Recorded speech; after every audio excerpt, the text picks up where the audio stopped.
Hi everyone, structure of atom पढ़ रहे थे हम लोग और लास्ट लेक्चर में इसमें थॉमसन एटॉमिक मॉडल के बारे में देखे थे। कुछ खास था नहीं।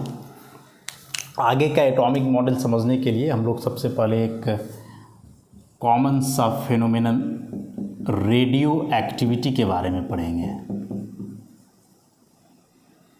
रेडियो धर्मिता, रेडियो एक्टिविटी है क्या?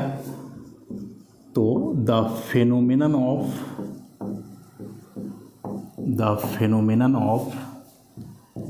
a spontaneous emission of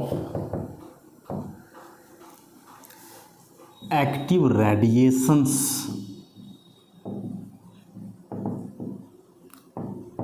by certain elements is known as radioactivity, and the elements and such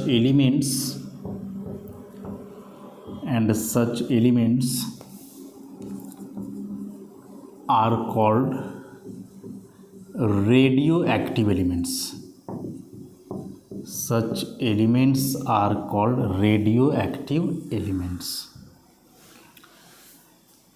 बोल रहा है कुछ सेलेक्टेड तत्व हैं, एलिमेंट्स हैं जिनसे स्वतः स्पॉन्टेनियस अपने आप स्वतः एक्टिव रेडिएशंस विकिरण उत्सर्जित होते हैं, इमिट होते हैं, बाहर निकलते हैं। तो कुछ विशेष प्रकार के तत्वों से अपने आप विकिरण का बाहर निकलना, उत्सर्जित होना रेडियो एक्टिविटी कहलाता है, रेडियो धर्मिता कहलाता है। और ऐसे एलिमेंट्स जिनसे कि बाहर निकलते हैं ये एक्टिव रेडिएशंस अपने आप, ऐसे एलिमेंट्स रेडियो एक्टिव एलिमेंट्स कहलाते हैं। एग्जाम्पल कई हैं, जैसे uranium, radium, polonium, thorium. F block में आप एक्टिनॉइड सीरीज में जाओगे तो बहुत सारे एलिमेंट हैं जो इस कैटेगरी में आते हैं। रेडॉन, फ्रांसियम, ऐसे बहुत सारे एलिमेंट हैं जो रेडियो एक्टिव है। इन सारे एलिमेंट्स जो है अपने आप रेडिएशन इमिट होता है और ये काफ़ी एक्टिव रेडिएशंस होते हैं, मतलब कि काफ़ी पावरफुल रेडिएशन होते हैं, एनर्जेटिक रेडिएशंस हैं ये सभी। अब यह रेडियो एक्टिविटी के पीछे भी जो है ना बड़ा ही विचित्र और इंटरेस्टिंग फैक्ट है। यह रेडियो एक्टिविटी जो है सबसे पहले ऑब्जर्व किया गया था हेनरी बेक्वेरेल के द्वारा इन 1896, मतलब इलेक्ट्रॉन का डिस्कवरी के आसपास ही वही टाइम था, वही दौर था जब इस रेडियो एक्टिविटी को भी ऑब्जर्व किया गया था। कैसे हेनरी बेक्वेरेल पहुँचे इस निर्णय पे, इस कंक्लूजन पे कि हाँ कोई एलिमेंट से अपने आप रेडिएशन भी निकलता होगा, तो इसके पीछे बड़ा इंटरेस्टिंग कहानी है। कहानी क्या है कि ये जो हेनरी बेक्वेरेल थे, जो कि साइंटिस्ट थे, कोई ना कोई काम करते रहना इन लोगों को, तो ये यूरेनियम ब्लॉक के साथ कुछ काम कर रहे थे। यूरेनियम का कोई टुकड़ा था, उसके साथ जो है ये कुछ काम कर रहे थे, कुछ होगा अपना। अब ये काम कर रहे थे तो हो सकता है समय हो गया होगा या और कुछ होगा, शाम हो गया होगा। तो उन्होंने क्या करा कि जो यूरेनियम का ब्लॉक था, यूरेनियम का टुकड़ा, उस यूरेनियम के टुकड़ा को जो है एक ब्लैक पेपर में ऐसे रख करके उसको अच्छे से रैप कर दिए और उस पेपर को जा कर के जो है कार्डबोर्ड में उन्होंने रख दिया जिसमें यूरेनियम का ब्लॉक था, ब्लैक पेपर था। और वह पूरी तरह से ढका, मतलब कार्डबोर्ड था, मतलब बंद था पूरी तरह से, वहाँ कोई रेडिएशन लाइट जो है अंदर नहीं जा रहा था। जब नेक्स्ट टाइम हेनरी बेक्वेरेल फिर उसी सैंपल को लाने गए जिनके साथ उनको दोबारा वर्क करना था, तो कुछ ऐसा देखे उसमें कि वह सरप्राइज रह गए, हैरान रह गए देख करके, आश्चर्यचकित। देखे क्या कि सबसे पहला बात कि ये जो ब्लैक पेपर था इसमें बहुत सारे होल्स हो गए, और बहुत सारे होल्स होने के बाद जो इसमें कहीं बहुत सारे स्पॉट भी बन गए, क्योंकि ब्लैक पेपर था, स्पॉट साफ दिख रहा था, जो दाग या धब्बा वाइट वाइट बना था सो। तो वहाँ से बहुत ज़्यादा दिमाग नहीं लगाए, उनको लगा कि मे बी कुछ होगा वैसा, हालांकि सोचने पे मजबूर भी हुए कि कार्डबोर्ड के अंदर है, यहाँ लाइट रेडिएशन भी नहीं आ रहा है, तो फिर कैसे लाइट रेडिएशन आता तो मे भी उसके चलते वैसा कुछ हो सकता था, लेकिन कार्डबोर्ड के अंदर या पूरा रखा हुआ है तो लाइट रेडिएशन भी नहीं पहुंचेगा, तो फिर यहाँ ये सब चीज़ें कैसे हो गई। उन्होंने फिर क्या करा कि पेपर चेंज करके फिर दूसरा पेपर में फोल्ड करके रखे, फिर देखे वही ऑब्जर्वेशन सामने आया, यूरेनियम ब्लॉक को चेंज किए वही चीज़ सामने आया, सेम ऑब्जर्वेशन। तब जो है उन्होंने सोचा कि लगता है यूरेनियम में ही वैसा कुछ है, वैसा कुछ है यूरेनियम में जो उससे निकल रहा है और वही इस पेपर को होल कर रहा है, इसमें इतने सारे स्पॉट बन रहे हैं। और तब जो है उन्होंने बोला कि यूरेनियम से कुछ एक्टिव रेडिएशन निकल रहे हैं और यही एक्टिव रेडिएशन जो है इससे होल करके इसको जो है निकल रहे हैं या इसमें इतने सारे स्पॉट्स बन रहे हैं। तो रेडिएशन है, हाई एनर्जेटिक रेडिएशन होगा, स्पॉट बन रहा है, अपने कोई ना कोई पार्टिकल टाइप का उसमें टकरा रहा होगा, स्पॉट जो बन रहा है दाग धब्बा हो रहा है उसके चलते। अब वे रेडिएशन क्या हैं, किस नेचर के हैं, एक ही टाइप के रेडिएशन है कि अलग अलग प्रकार के रेडिएशन हैं, ये जानने के लिए उन्होंने एक्सपेरिमेंटल सेटअप किया। तो ऑब्जर्वेशन यहाँ से आया, आइडिया यहाँ से आया था, अनजान से मतलब कुछ कर रहे थे, अचानक से ऐसा हो गया। देखो आम लोगों के साथ ऐसा अचानक से कुछ होता है, जैसे हम ही लोग के साथ ऐसा होता, ज़रा इमेजिन करो आप कि कुछ रखे मोड़ करके पेपर में, अगला दिन देखे कि पेपर में होल हो गया, दाग हो गया।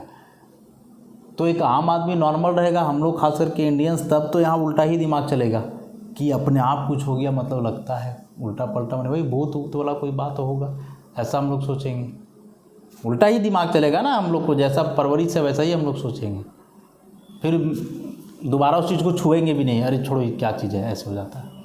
लेकिन नहीं, जो एक्टिव दिमाग के होते हैं तो सोचेंगे कि भाई ऐसा क्यों हुआ, और यही सोचे हेनरी बेक्वेरेल। और सोचने के बाद जो उनको दिमाग में बात आया वह बात यही कि या यूरेनियम में ही सब कुछ है, यूरेनियम पे ही कहानी टिका हुआ है, और इस यूरेनियम से ही कुछ एक्टिव रेडिएशंस निकल रहे हैं, जो एक्टिव रेडिएशन जो है क्या कर रहे हैं, उस ब्लैक पेपर में होल कर रहे हैं या उसमें स्पॉट ला रहे हैं। क्या ये रेडिएशंस हैं, क्या नेचर है इन रेडिएशंस का, इसको एक्सप्लेन करने के लिए जो है एक एक्सपेरिमेंटल सेटअप करा हेनरी बेक्वेरेल ने। और क्या किया उन्होंने कि सबसे पहले एक लेड ब्लॉक, शीशा का एक चैम्बर जिसमें जगह बना हुआ था कुछ रखने के लिए,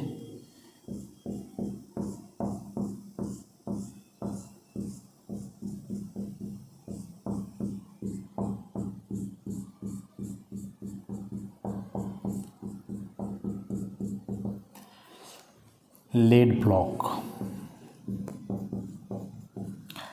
यहाँ उन्होंने यूरेनियम को लिया जो कि एक रेडियो एक्टिव सब्सटेंस साबित हो चुका था उस समय, रेडियो एक्टिव एलिमेंट मतलब यूरेनियम बेसिकली, क्योंकि यूरेनियम के साथ ही वे वर्क कर रहे थे। अब चूँकि यूरेनियम एक रेडियो एक्टिव सब्सटेंस है, इससे कई एक्टिव रेडिएशंस निकल रहे थे, और रेडिएशन है मतलब कि वो तो फैलेगा ना, स्प्रेड होएगा, ऐसा कुछ रेडिएशन ऐसे सीधा भी जाएंगे। तो इधर उधर जो रेडिएशन स्प्रेड हो रहा था, इसको रोकने के लिए जो है हेनरी बेक्वेरेल यहाँ लेड स्लिट लगाए, शीशा का ही, जो बीच में यहाँ होल किया हुआ था और रॉड के जैसा, ऐसा।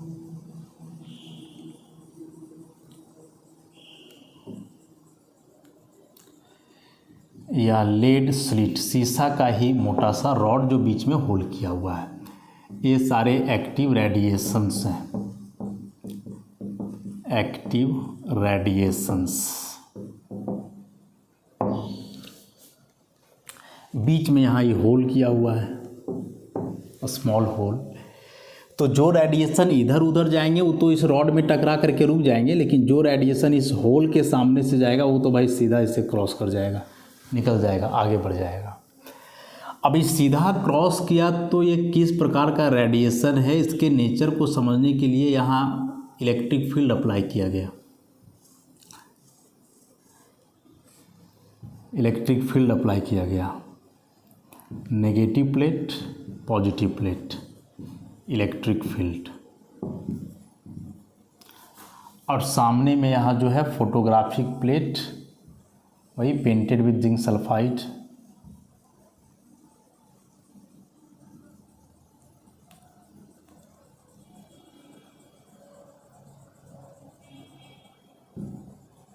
ऐसा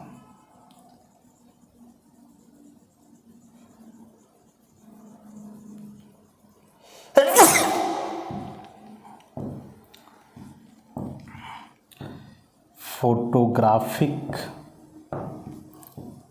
प्लेट, जिंक सल्फाइड स्क्रीन। ऐसा अब यही एक्सपेरिमेंटल सेटअप था हेनरी बैक्वेरेल का। लेड ब्लॉक जहां यूरेनियम के टुकड़ा को रखे, radio active element, active radiation निकल रहा था हर एक डायरेक्शन में, उसको रोकने के लिए जो आगे लेड स्लिट लगा, बीच में होल था इसमें, तो होल से ही होकर के जो जा रहा था रेडिएशन वो आगे पास कर रहा था, आगे बढ़ा। अब आगे बढ़ा तो वह इलेक्ट्रिक फील्ड में आया। इलेक्ट्रिक फील्ड में आने के बाद क्या होगा उस पर, इस चीज़ को देखने के लिए जो है इधर पीछे फोटोग्राफिक प्लेट लगाया गया, इधर पे टेलीस्कोप वगैरह जहाँ से दिखाई दे। तो 3 ऑब्जर्वेशन जो है यहाँ पे सामने आया। क्या क्या आया कि इसमें से कुछ ऐसे रे थे जो इलेक्ट्रिक फील्ड में आने के बाद नेगेटिव प्लेट की तरफ मूव कर गए। तो मूव करने के बाद भाई जा करके तो यहाँ टकराएगा ना, क्या है कि सामने फोटोग्राफिक प्लेट है, पेंटेड है जिंक सल्फाइड से, टकराएगा तो सबसे पहला कि वहाँ स्पॉट बनेगा, स्किंटिलेशन होगा। दिस इज स्किंटिलेशन पॉइंट या स्किंटिलेशन स्पॉट बोल सकते हो ऐसा। तो एक रे चला गया उधर, ऊपर मुड़ा, यहाँ टकराया तो दिख गया, ऊपर मुड़ा मतलब किस तरफ जा रहा है।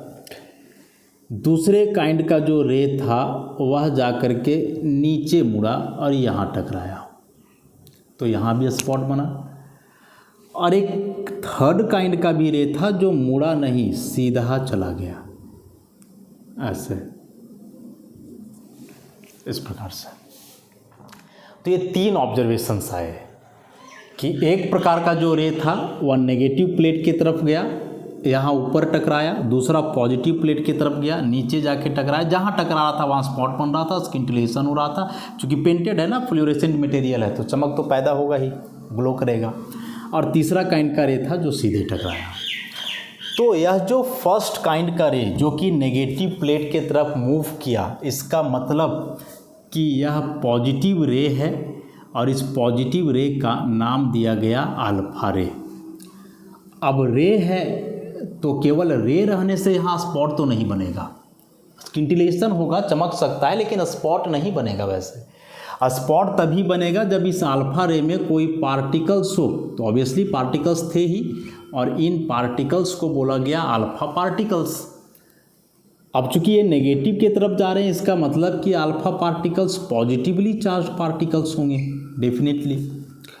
और ये जो पॉजिटिवली चार्ज पार्टिकल्स थे अल्फा रे में, वे बेसिकली ऑब्जर्व किया गया कि हीलियम के न्यूक्लियाई थे जिनका मास 2 था, एटॉमिक नंबर 2, मास 4 यूनिट और 2 यूनिट पॉजिटिव चार्ज।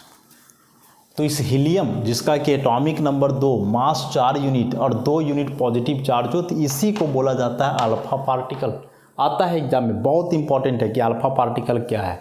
तो हीलियम पार्टिकल जिसका मास 4 यूनिट, एटॉमिक नंबर 2 और साथ ही साथ 2 यूनिट पॉजिटिव चार्ज, इतना बात याद रखोगे आप। फिर यह जो सेकेंड टाइप का रे था जो कि पॉजिटिव प्लेट की तरफ गया, मतलब कि यह कोई नेगेटिव रे होगा, और स्पॉट यहाँ भी बन रहा, मतलब कि इस रे में जो है कोई पार्टिकल होगा। तो सबसे पहले तो इस रे का नाम दिया गया बीटा रे। बीटा रे, अब इसमें भी पार्टिकल है ना, काहे कि स्पॉट यहाँ भी बन रहा है, तो इसमें जो पार्टिकल था ऑब्वियसली उसको बीटा पार्टिकल्स बोला गया। और ऑब्जर्व किया गया कि ये जो बीटा रे में पार्टिकल्स हैं उनका E/m रेशियो वही है जो कैथोड रे के लिए था। इस रे में जो पार्टिकल्स हैं उस पार्टिकल का चार्ज और मास का रेशियो वही था जो कैथोड रे पार्टिकल का बाद में जब हुआ कैथोड रे, उसी समय 1897 में ही तो हुआ था उसका खोज। तो इसका मतलब कि बीटा रे में वही पार्टिकल्स है जो पार्टिकल कैथोड रे में, और कैथोड रे में जो पार्टिकल था उसका क्या नाम दिया गया था? इलेक्ट्रॉन। मतलब कि बीटा रे में जो पार्टिकल्स है, बीटा पार्टिकल्स वे इलेक्ट्रॉन ही है। So beta particles is overall electron, -1 E0। -1 charge बता रहा है, ई मास बता रहा है, मासलेस पार्टिकल है। तो एक अल्फा रे, दूसरा बीटा रे, और यह तीसरा रे आता है जो सीधा गया मतलब कि इसमें कोई चार्ज नहीं होगा, लेकिन यह जो है एक हाई एनर्जेटिक रेडिएशन था, very high energetic radiation. Particles वगैरह इसमें हो ऐसा कोई ऑब्जर्वेशन सामने नहीं आया, और इस रे को जो है बोला गया गामा रे। तो ये 3 प्रकार के रे जो है रेडियो एक्टिव एलिमेंट से निकलते हैं, अल्फा रे, बीटा रे, गामा रे। अल्फा रे बेसिकली पॉजिटिवली चार्ज पार्टिकल से बना होता है, जो अल्फा पार्टिकल्स कहलाते हैं। हीलियम न्यूक्लियाई है जिस पर 2 यूनिट पॉजिटिव चार्ज। बीटा रे जिसमें नेगेटिवली चार्ज पार्टिकल है, बीटा पार्टिकल्स जो इलेक्ट्रॉन है, ऐसे इसको दिखाएंगे। आता है बीटा पार्टिकल वगैरह क्या है, तो एकदम दिमाग में रखना। और तीसरा जो रे था जो बिना डिफ्लेक्शन का सीधा चला गया, मतलब उसमें कोई चार्ज पार्टिकल वगैरह नहीं है, ओवरऑल एक वेरी हाई एनर्जेटिक रेडिएशन है, गामा रे, जिसका पेनेट्रेशन पावर बहुत ज़्यादा होता है। पेनेट्रेशन पावर में किसी के अंदर घुस करके उससे निकलना, पेनेट्रेट करना, भेद देना, उसके अंदर घुस जाना, पेनेट्रेशन कहलाता है। अब ये जो 3 हैं, अल्फा, बीटा और गामा, ये हाई एनर्जेटिक रेडिएशन से, खास करके ये gamma ray very high energetic radiation. देखो एक्सरे तो आप सुने होंगे ना अभी के समय में, कि एक्सीडेंट हो गया, कुछ भी वैसा, बॉडी में कहीं चोट लग गया, हड्डी वड्डी टूट गया है, तो हम लोग जाते हैं लैब, वहाँ सबसे पहले वो एक्सरे करेगा। अब एक्सरे क्या करता है कि जहाँ डैमेज है बॉडी, वहाँ वो एक्सरे छोड़ेगा। अब वह एक्सरे इतना पावरफुल होता है कि वह बॉडी के अंदर घुस जाता है, और घुसने के बाद वहाँ का क्या सिचुएशन है हड्डी वगैरह का, उसको देखता है। फिर वही फ़ोटो के रूप में हम लोग क्लिक करते हैं, फिर उसको देखते हैं, वैसे जो ब्लैक रहता है उस पर पेपर पे। तो वह एक्सरे के जगह यदि हम लोग नॉर्मल सनलाइट वाला रे दें या टॉर्च वाला रे दें तो क्या दिखाई देगा? नहीं, क्योंकि वे रेडिएशन, सनलाइट जो विजिबल लाइट अर्थ पे आता है, या फिर जो टॉर्च वाला लाइट है, आर्टिफिशियल लाइट, तो ये सब लाइट में उतना एनर्जी नहीं है, उतना वे पावरफुल नहीं है कि इसमें घुस सकें और दिखाई दें। इसलिए हम लोग एक्सरे यूज करते हैं, हाई एनर्जेटिक वाला रे, ताकि यहाँ पेनेट्रेट करे, बॉडी के अंदर घुसे, और तब वहाँ का वो फोटो हमको दिखलाए क्या है कि नहीं है। उस एक्सरे के तुलना में भी कई गुना ज़्यादा एनर्जेटिक का पावरफुल होता है गामा रे। यदि उस बॉडी पे एक्सरे की जगह गामा रे छोड़ा जाए ना, तो गामा रे इधर से घुसेगा, उधर निकलेगा, बॉडी में होल कर देगा, जला देगा बॉडी को। जो बहुत पुराने बिल्डिंग्स होते हैं, 50, 60, 100 साल हो गया हो, बहुत लोग वहाँ रह रहे हैं, तो बिल्डिंग में जो मटेरियल है, आयरन का रॉड वगैरह लगा हुआ, धीरे धीरे तो डैमेज होएगा ही ना। अब डैमेज होते जा रहा है, तो पता चला अचानक से बिल्डिंग ढह गया। कितने सारे लोग थे, अचानक से मृत्यु हो जाएगी सबको उस एक्सीडेंट में। तो ऐसा पॉलिसी है उन शहरों में कि नहीं, आप लगातार चेक करते रहो कि उन बिल्डिंग मटेरियल्स का क्या पोजीशन है, क्या हाल है, ताकि कोई बड़ा सा हादसा ना हो। अभी बिल्डिंग है, इसके ऊपर में हम लोग को रॉड देखना है क्या है कि नहीं है, किस सिचुएशन में है या नहीं है। तो फिर वैसे केस में जो है ना, वहाँ गामा रे, या गामा नहीं तो एक्सरे भी होता है, तो बहुत ज़्यादा पावरफुल एक्सरे होता है, जिसको छोड़ करके देखा जाता है, तो वहाँ रॉड दिखाई दे देता है साफ साफ, जैसे हड्डी दिखता है बॉडी के अंदर, वैसे वो। यदि उस गामा रे को इस दीवार पे छोड़ा जाए ना, हाई एनर्जेटिक गामा रे, तो इस दीवार को होल करके उस तरफ पहुंच जाएगा, वो दिखाई देगा उधर की चीज़ें। इतना पावरफुल होते हैं ये गामा रे। और सोचो, इतना खतरनाक और एक्टिव रेडिएशन जो है निकलते हैं रेडियो एक्टिव एलिमेंट से, और इसी वजह से यही जो रेडियो एक्टिविटी का खोज हुआ, जी एलिमेंट से इतने खतरनाक रेडिएशन निकल रहे थे, रेडियो एक्टिव एलिमेंट, इसी से आइडिया आया और फिर बना एटम बम। एटम बम तो यही सब रेडियो एक्टिव एलिमेंट से बना होता है ना, यूरेनियम, पोलोनियम, यही सारा चीज़ होता है उसमें रेडियो एक्टिव एलिमेंट। और उसमें होता क्या है, जब एटम बम ब्लास्ट करता है तो क्या होता है कि एक बड़ा सा न्यूक्लियस जैसे यूरेनियम लिए तो ब्लास्ट करने के दरमियान या टूटता है, बेरियम में, क्रिप्टन में कुछ न्यूट्रॉन्स निकलते हैं और प्लस एनर्जी। तो ये जो एनर्जी निकलता है न्यूक्लियर फिशन के द्वारा, यही सब हाई एनर्जेटिक रेडिएशन है, गामा रे वगैरह। अब सोचो कि यूरेनियम का एक आध एटम भी यदि ऐसे टूटे तो इतना ज़्यादा एनर्जी सोर्स निकलेगा यहाँ से, तो जब वह बॉम्ब ब्लास्ट करता है तो वहाँ तो चेन रिएक्शन होता है जी।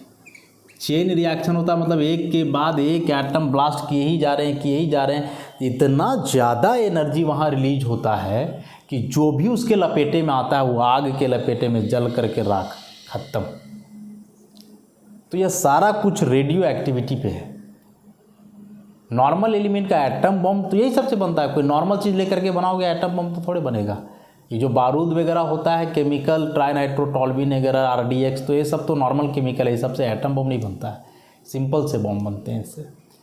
लेकिन जो एटम बम बनता है, जो इतना विनाशकारी होता है, जो इतना बर्बादी लाता है, उसके पीछे यही कारण है कि रेडियो एक्टिव एलिमेंट उसमें टूटते हैं। टूटने के बाद वे इतना ज़्यादा एनर्जी इमिट करते हैं और वह एनर्जी खास करके इतना पावरफुल एक्टिव रेडिएशन होता है, इतना आग और एनर्जी निकलता है कि मैंने जो भी उसके लपेटे में आए खत्म। तो आप बोलोगे कि फिर बेक्वेरेल एक्सपेरिमेंट इतना आसानी से कैसे किए? ऑब्वियसली आसानी से नहीं ही किए होंगे। इसके लिए वैसा उन्होंने माहौल तैयार किया होगा ताकि इससे संपर्क से थोड़ा दूर रहें। या फिर होता है अभी कोरोना से बचने के लिए कैसे हम लोग किट पहनते हैं कि कुछ बॉडी का पार्ट दिखे नहीं, मुंह कान सब ढका हुआ है, तो वैसा भी होता है। तो खैर उन सारी चीज़ों से हम लोग को मतलब नहीं है, बस एक्सपेरिमेंट उन्होंने करा। एक्सपेरिमेंट करने के बाद ये ऑब्जर्वेशन आए कि रेडियो एक्टिव एलिमेंट से एक्टिव रेडिएशन निकलेंगे। वे रेडिएशन 3 प्रकार के होंगे, अल्फा, बीटा, गामा। अल्फा रे में अल्फा पार्टिकल जो कि पॉजिटिवली चार्ज हीलियम न्यूक्लियाई है, बीटा में बीटा पार्टिकल जो कि नेगेटिवली चार्ज इलेक्ट्रॉन्स है, गामा रे में कोई पार्टिकल्स नहीं। ओवरऑल यह वेरी हाई एनर्जेटिक रेडिएशन था। जैसे आप बोलते हो गाड़ी में या फिर लोग घर में चिपकाता है रेडियम प्लेट जो चमकता है, अलग अलग कलर का होता है ना, बोलता है उसको कि रेडियम है ये। अरे भाई, रेडियम एक रेडियो एक्टिव एलिमेंट है। यदि वह सच में रेडियम होता, रेडियो एक्टिव एलिमेंट, तो उससे तो ये अल्फा बीटा गामा तीनों निकलता ना, और निकलता तो ये गामा रे का तो कहानी तुमको सुना ही दिए। वो जो चमक रहा था तो चमकने से वो जो रेडिएशन निकलता, वो रेडिएशन तुम पे पड़ता तो तुम जिंदा थोड़े बचते, वहाँ नहीं बचते। तो ऑब्वियसली वह रेडियम नहीं है, वह रेडियम नहीं है। जाहिर सी बात है कि वो रेडियम नहीं है। फ्लोरेसेंट मटेरियल होता है जो एक्सप्लेन किए थे इलेक्ट्रॉन का डिस्कवरी में। फ्लोरेसेंट मटेरियल जिस पे लाइट पड़ता है तो लाइट पड़ने से वह लाइट को रिफ्लेक्ट करता है, लाइट का कॉलिजन होता है उसी दरमियान और वह ग्लो करता है, चमकता है। तो रेडियम में रेडियम एलिमेंट है, रेडियो एक्टिव वो नहीं रहता है, फ्लोरेसेंट मटेरियल है। क्योंकि रेडियो एक्टिव एलिमेंट रहेगा तो देख रहे हो बचोगे थोड़े वहाँ, वो तो आएगा तो जला देगा, ख़त्म कर देगा। तो यह था रेडियो एक्टिविटी, हेनरी बेक्वेरेल का पूरा कारनामा था। और यही चूँकि इलेक्ट्रॉन का डिस्कवरी के समय ही इसका भी डिस्कवरी हुआ, तो फिर इसी अल्फा पार्टिकल का यूज किया गया था न्यूट्रॉन का डिस्कवरी में, जो ऑलरेडी हम लोग पीछे देख चुके हैं। न्यूट्रॉन का डिस्कवरी चूँकि बाद में हुआ था 1932 में, उसके पहले इस सारी चीज़ों के बारे में पता चल चुका था। हम लोग एक बार में यहाँ पूरा एक्सपेरिमेंट पढ़ लेते हैं, इतना आसानी से एक बार में वह एक्सपेरिमेंट हुआ नहीं होगा। कितनी बार गलतियाँ हुई होंगी, कितना डैमेज नुकसान हुआ होगा, कितनी परेशानियाँ हुई होंगी, कितना समय लगा होगा। हम लोग तो रिजल्ट पढ़ रहे हैं अभी ना, उसके बीच में कितना स्ट्रगल था कोई मतलब नहीं होता है। कहीं कॉलेज में आप एडमिशन करवाओ तो 2 साल पढ़े तो आप 2 साल के बाद लोग रिजल्ट देखेंगे, वो 2 साल आप कितना झेले, कितना मेहनत किए, डजेंट मैटर। तो उसी प्रकार से हम लोग यहाँ करते हैं। तो इसके बाद अब हम लोग जो है देखेंगे रदरफोर्ड्स अल्फा स्कैटरिंग एक्सपेरिमेंट।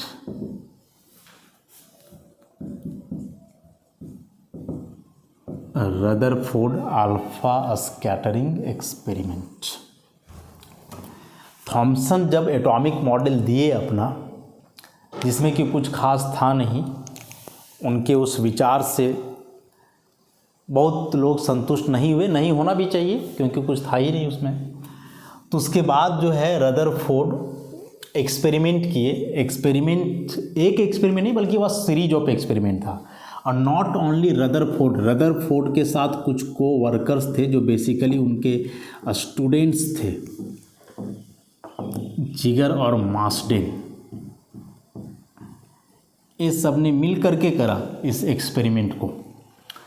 और एक्सपेरिमेंट में उन्होंने क्या किया कि यही अल्फ़ा जो लगा हुआ, मतलब कि अल्फ़ा पार्टिकल का इस्तेमाल किया गया। अब अल्फ़ा पार्टिकल अलग से थोड़ी मिलता है, वह तो रेडियो एक्टिव सब्सटेंस से इमिट होता है। और एक्सपेरिमेंट का पर्पस क्या था, तो वही इलेक्ट्रॉन और प्रोटॉन के अरेंजमेंट को जानना कि एक एटम में इलेक्ट्रॉन प्रोटॉन का क्या अरेंजमेंट है, जो कि उस समय तक वही खोज हुआ था, न्यूट्रॉन का कोई चर्चा नहीं था उस समय तक। तो उसको जानना जो है मेन मकसद था, मोटो था इस एक्सपेरिमेंट का। तो क्या किए, वही सारा कहानी कि एक लेड ब्लॉक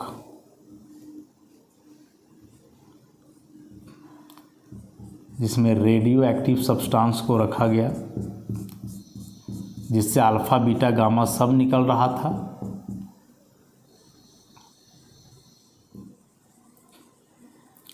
लेकिन इसमें से अल्फ़ा को कंसिडर करके जो है चला गया। This is lead block, this one is source of alpha particle। अब अल्फ़ा पार्टिकल है तो वह लोकलाइज्ड फॉर्म में थोड़े हो, तो रे के फॉर्म में निकल रहा था ना। तो फिर से वही कहानी कि यह स्प्रेड करेगा, फैलेगा पूरा, ऐसा कुछ सीधा भी जाएगा। तो यही जो इधर उधर फैल रहे थे, इनको रोकने के लिए लेड स्लिट, मोटा सा रॉड शीशा का,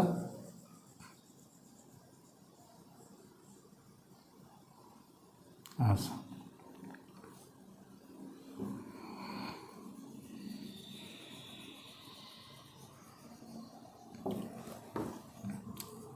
lead slit, this one is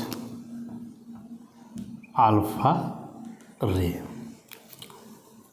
सामने में जो है उन्होंने गोल्ड फॉइल लिया, सोना का एक पतला सा परत। गोल्ड हम लोग जानते हैं एक एटम है, मतलब एलिमेंट जिसका एटॉमिक नंबर 79। इस गोल्ड फॉइल का जो थिकनेस था ना, वह बतलाया जाता है 100 नैनोमीटर, मतलब 100 इंटू 10⁻⁻9 मीटर, मतलब 1 इंटू 10⁻⁻7 मीटर, मतलब 0.00 ऐसे 6 जीरो लगाओ 1 मीटर। बहुत बड़ा कि बहुत छोटा वैल्यू है, बहुत छोटा वैल्यू है। मतलब यह जो गोल्ड फॉइल था काफ़ी पतला था, बहुत पतला। और फिर इसके बाद जो है यहाँ क्या हुआ, इन सारी चीज़ों को ऑब्जर्व करने के लिए जो है सर्कुलर स्क्रीन लगाया गया।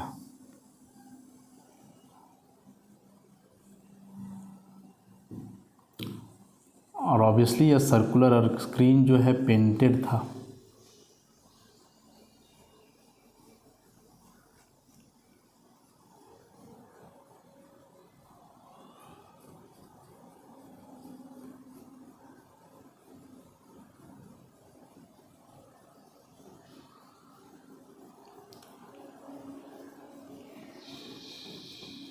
As so this is circular screen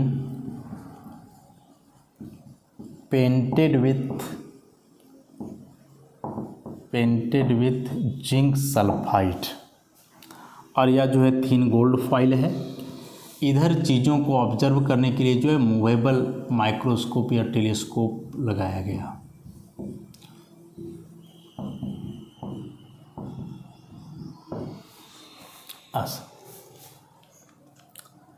तो यह एक्सपेरिमेंटल सेटअप था इस रदरफोर्ड्स अल्फ़ा स्कैटरिंग एक्सपेरिमेंट का।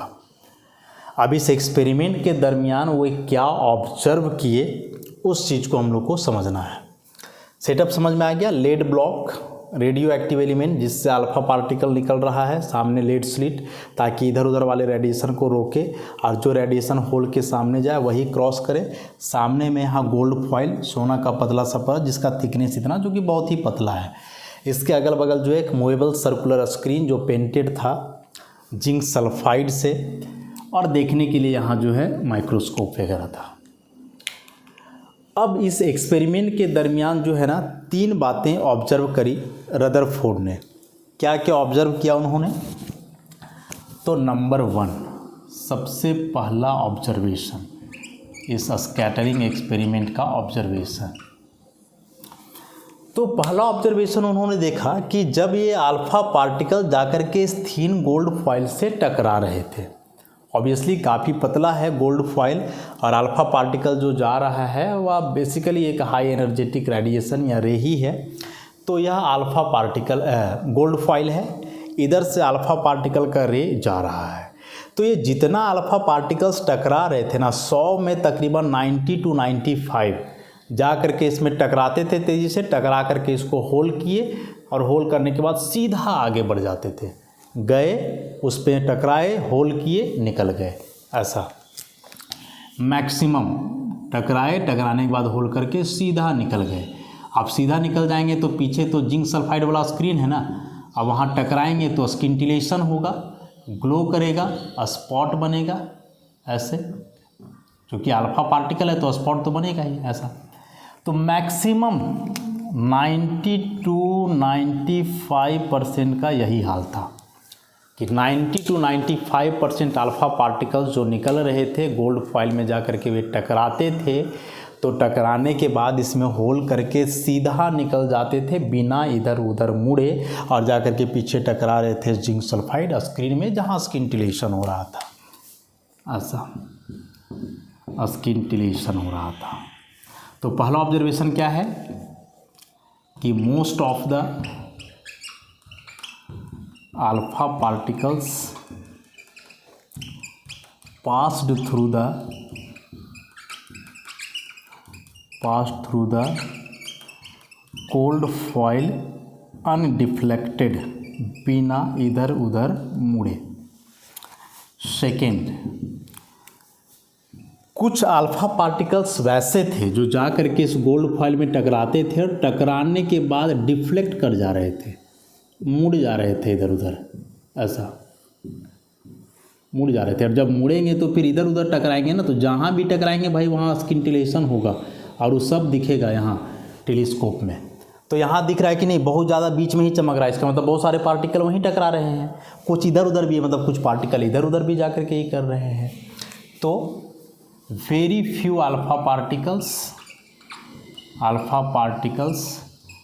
Passed through the gold foil with little deflection, थोड़ा सा डिफ्लेक्शन हो गया, लिटिल डिफ्लेक्शन। और तीसरा ऑब्जर्वेशन क्या था इसमें कि इधर से जो अल्फा पार्टिकल्स जा रहे थे तो उसमें से 20,000 से 40,000 अल्फा पार्टिकल्स में एक आध अल्फा पार्टिकल वैसे भी थे जो जा करके गोल्ड फॉइल में टकराए, टकराने के बाद वापस अपने रास्ते मुड़ गए। मतलब इनका वेरी स्ट्रॉन्ग डिफ्लेक्शन हुआ, स्ट्रॉन्ग डिफ्लेक्शन ऑफ 180 डिग्री। तो ये 3 observations Rutherford alpha scattering experiment का कि most of the alpha particles 90 to 95% alpha particles जा करके जो है इस गोल्ड फॉइल से टकराए, छेद करके आगे बढ़ गए, सामने जिंक सल्फाइड स्क्रीन में टकराए, स्किंटिलेशन हुआ जो वहाँ दिख गया। कुछ अल्फा पार्टिकल गए, टकराए, टकराने के बाद छेद करके तो निकले लेकिन थोड़ा सा मुड़ गए, कुछ इधर मुड़ रहा है, कुछ उधर मुड़ रहा है ऐसे। और 20,000 से 40,000 में एक आध अल्फा पार्टिकल वैसे थे जो जा करके टकराते थे, टकराने के बाद फिर वापस अपने रास्ते मुड़ जाते थे। तो वापस अपने रास्ते मुड़ रहे थे, ये कैसे पता चला? इधर वाला तो हाथ दिख गया यहाँ, तो ऐसे कि इधर से रेडिएशन जा रहा है, इधर से आकर के वापस मुड़ रहा है। तो जब ये दोनों आपस में टकराएंगे तो स्किंटिलेशन यहीं हो जाएगा, यहीं चमकेगा। तो बीच में ही चमक रहा है तो पता चल जा रहा है कि कुछ पार्टिकल वापस भी आ रहे हैं। जो एवरेज डेविएशन था, डिफ्लेक्शन, उसका एंगल 1 डिग्री के आसपास था, मतलब बहुत कम डिफ्लेक्शन, उतना ज़्यादा नहीं था। 1 डिग्री के आसपास। एवरेज डिफ्लेक्शन मतलब बहुत सारा सीधा निकल गया, कुछ इधर उधर मुड़ा, तो सब का एवरेज निकालने के बाद देखा गया कि वह 1 डिग्री के आसपास था।